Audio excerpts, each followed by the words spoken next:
Hello, welcome to this episode of Upbeat. I'm Maddie Williams.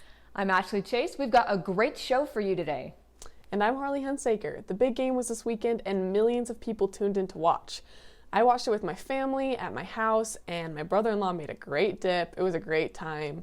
What about you guys? Did you watch the Super Bowl? I didn't get to watch much of it. The little bit that I did see, it seemed like it was a high-tension game for sure. I was even sweating a little bit, even though I don't know anything about football. Yeah, I actually got hung up at work, so I didn't get to watch it as it was going on, but I've seen the highlights and I was loving the commercials. Those are always super, super fun. But before we get into all things Super Bowl, let's talk about COVID relief. President Joe Biden's $1.9 billion COVID relief bill is one step closer to becoming law. The House and the Senate voted on Friday to pass a budget resolution that blocks any potential filibuster of the stimulus bill. And that means individual stimulus checks could be on their way soon. The House passed the budget resolution 219 to 209. That was the second time the House voted on the resolution because the Senate amended the initial resolution and sent it back to the House for a revote. On this vote, the yeas are 219 and the nays are 209. The resolution is adopted. The Senate's exhausting, hours-long process featured amendment votes in a ritual known as a vote-a-rama. In that ritual, senators can offer as many amendments as they want. The Senate added some amendments, including restricting the stimulus payments. The amendment states that upper-income taxpayers won't receive stimulus payments this time around. The amendments adopted in the resolution won't necessarily make it to the final bill. 50, the nays are 50, the Senate being equally divided. The Vice President votes in the affirmative, and the concurrent resolution as amended is adopted. The resolution passed 51 to 50 with Vice President Kamala Harris breaking the tie. The budget resolution sets the stage for budget reconciliation, which would allow Democrats to pass the final bill along party lines. If it passes, the Senate will likely wait until after former President Donald Trump's second impeachment trial to vote on a final bill. On Monday, we will begin working on the specifics of the bills. Hopefully, in a 2-week period of time, we'll send something over to the Senate, and this will be done long before the due date. Meanwhile, Ian Bremer on Twitter is anxious to see when Americans are going to get the checks. President Joe Biden intends to pass stimulus payments of $1,400, but it is still unclear who will get those payments. The stimulus package also includes rental assistance, school funding, financial support for other vaccinations, among other things. The stimulus package can be passed with a simple majority in the Senate through budget reconciliation. As has been the case many times before, Super Bowl 55 ended with Tom Brady hoisting the Lombardi Trophy. Brady and the Tampa Bay Buccaneers took on Patrick Mahomes and the Kansas City Chiefs, the defending champs, at the Raymond James Stadium in Tampa, Florida. This is the first time the Super Bowl has been played on the field of a competing team. Mahomes was favored to become the youngest quarterback to win multiple Super Bowls, and his team was favored to become the league's first back-to-back champions in 2 decades. But Tom Brady wasn't going to let that happen. The one thing about this game, you're playing the other best team in the league, so there's not a lot of margin of error. If you do anything that's unsound, it's not going to work. The Buccaneers easily took care of business against the Chiefs, taking control of the game in the second quarter and never relenting.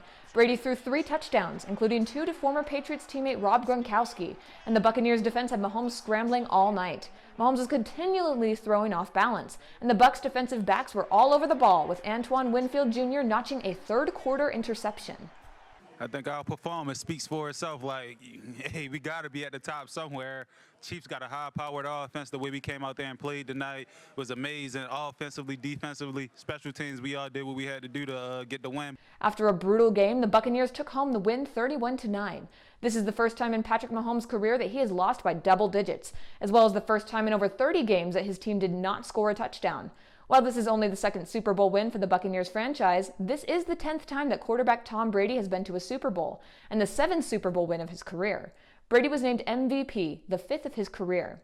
Now everyone is speculating whether Brady will continue his career in Tampa Bay or if he will retire. Coming out of a year of unexpected turns and disappointments, you can always count on the Super Bowl commercials to put a smile on Americans' faces. Despite the chaos, companies still found ways to entertain the audience this year. The last year has left the nation a bit battled and bruised. We all are feeling the need for some love, laughter, and a little inspiration. The creators of the commercials this year were pushed to be creative like never before. And start becoming the best gamers in the game! that escalated quickly. A handful of commercials feature a string of stars. The State Farm commercial showcases Drake, Paul Rudd, Patrick Mahomes, and Aaron Rodgers. Like a good neighbor, stand-ins don't have lines. Oh, okay. And other A-list celebs were featured in more ads. Just tell him it wasn't you. But I caught you at the counter. Wasn't me. Ashton Kutcher, Malia Kutcher, and Shaggy appeared in Cheeto's clever twist on the singer's 2000 bop, It Wasn't Me. Bud Light won for the amount of stars featured in one commercial. They showcase legends from past commercials who returned to work together to make sure the beer is delivered to the stores. Where's the Bud Light? It's missing. Super Bowl commercials were sold for around $5.5 million. The commercial spots took 2 months longer than usual to sell and weren't sold out until late January. Several companies decided to limit advertising budgets this year and chose to dedicate some of their advertising money to COVID relief. Some of those companies are Budweiser, Coke, and Pepsi. Many viewers are surprised at the rejection of one of T-Mobile's commercials featuring Tom Brady. But no worries, they still had 2 other commercials featuring the results of spotty service. On the Spotty Network, this is what Adam heard. I'm sick of LA guys. I want someone completely country, uncultured. But some of the best commercials are the ones that pulled on Americans' deepest emotions. Now, fear has never been the best of who we are. And as for freedom, it's not the property of just the fortunate few. It belongs to us all. The Jeep commercial was the only commercial that showed the division and trauma Americans have experienced this year. Toyota triggered tears when it told the adoption and success story of 13-time Paralympic gold medalist American swimmer Jessica Long. Whether they made you laugh or cry, 2021 Super Bowl ads certainly left their mark in a year that most won't forget. This month is Black History Month, and social media platforms like Facebook, Instagram, Twitter, and TikTok are joining in the celebration by dedicating parts of their platform to honor the Black community. In addition to boosting Black digital creators, Facebook created a series called Written By, featuring stories to promote conversations about Black history.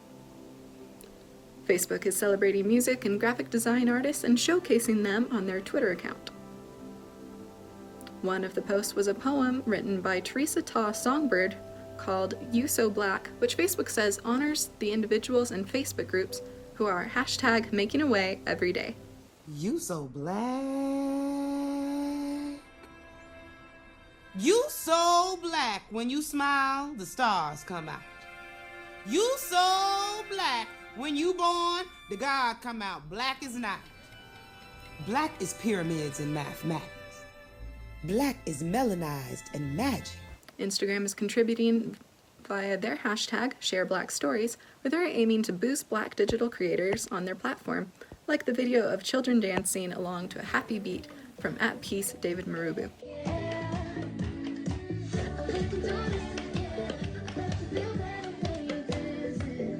YouTube is joining the celebrations by showcasing artwork from Black artists featured on the YouTube homepage, as well as on YouTube Spotlight and TV surfaces, including new YouTube originals and kids content. One artist, Leandro Assis, believes there is a great importance in the month-long celebration. I believe Black History Month is an important date for us to reinforce reflection on issues involving the Black community, to have the respect that we deserve. TikTok created a Make Black History collection filled with promotions of Black creators. There is a community spotlight featuring creators such as Trendy Curvy and @Vedant.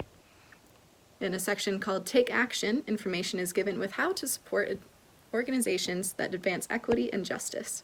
Many creators are adding to the TikTok page with videos featuring Black Americans that did amazing things, such as Mary Beatrice Davidson Kenner, who made headway for menstrual products for women. You can participate in Black History Month on social media by taking a look at the content posted on each platform and joining in the month-long celebration of Black history. Thanks for joining us in this episode of Upbeat. Don't forget to follow us on Facebook, Instagram, and Twitter. Have a great day. See you next Monday.